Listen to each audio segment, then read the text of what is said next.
Saan ba tayo pumunta yun? May nakita tayong ganyan. Less vocal daw sila. Oo, kasi maiingay ang mga ano. Sea World. Totoo ba yung puti dyan? O statue? Oo, totoo. Swan siya. Yung mga maninipis daw. Tulog siya, tulog. Ah, hindi. May itlog yan. Pag ganyan? Oo, ayun oh, may mga balahibo sa gilid niya. So it means nangingitlog siya dyan. Nililimliman.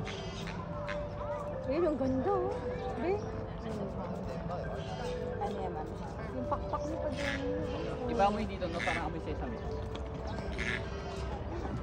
Utot lang yan ng swan ha. May namin ako parang may sesame. Sesame oil. Baka pa man din namin.